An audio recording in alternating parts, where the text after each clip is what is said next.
what we started was focusing on Miami, and tonight's the last exams for some of the guys, so it'll be good Friday and Saturday, get 2 good work days, and we get on the plane and go. So looking forward to finishing this phase up the right way.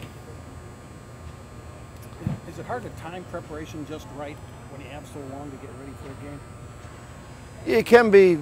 I mean, the calendar helps you a little bit as far as, you know, when you're going down and when finals are over, and yet you know that with each group you got to figure out what is it that this group needs to make sure that they're ready to go. So it's not hard, but you still want to just try to make sure that you're paying attention to all the signs and kind of where guys are at. And that's why I think, you know, they've been good to this point, but we got to finish up strong, in my opinion. No. You can eventually add a 10th assistant, and, yes. and Tim's going to be gone. Are you going to be able to just take your time and leisurely fill those? And does anything change because the early signing period's done now? Does that change your timetable at all?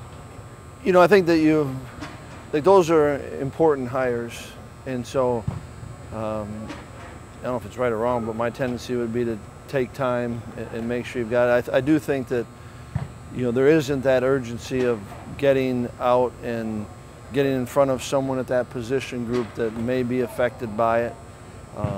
You know, I think what it provides is, you know, that part does give you a little bit of time. I think what you got to do is you'd like to get them though into their area and let them get a feel for it. So, you know, I think the 10th assistant goes in, I want to say it's like January 9th or 10th, something like that. So we got a little bit of time there, and then certainly nothing until after the bowl game for, you know, to kind of get into that. Early signing a good idea, or still need more information?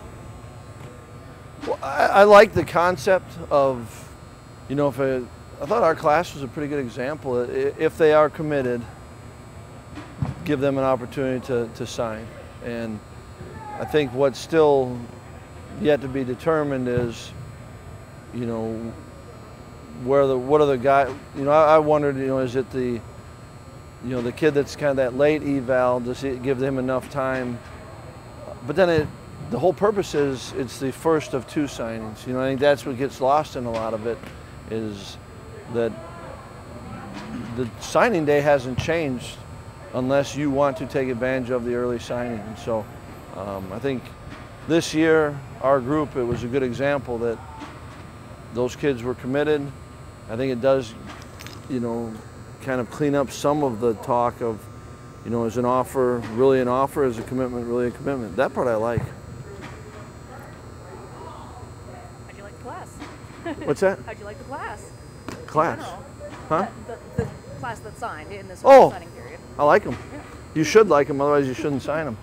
But I really do like them. I think it's a lot of guys that add value, and I like who they are, and certainly, you know, what started is we liked them as players.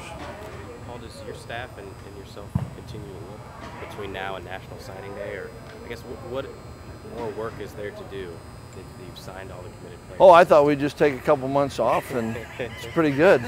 You know, I mean, you're always gonna keep looking, and you're gonna recruit. You know, right now, the one thing I think that I don't know when it kind of started going, but it's been kind of gradual. But you know, you're truly recruiting 3 classes right now, 2.5 for sure. So there's plenty of work to be done, and you know, we'll get, because of the calendar, you know, guys will get a week off after the bowl game, and that'll be good for everyone. You know, our players get to go home for a good stretch, but yeah, then we'll be back at it, and there's always work to be done.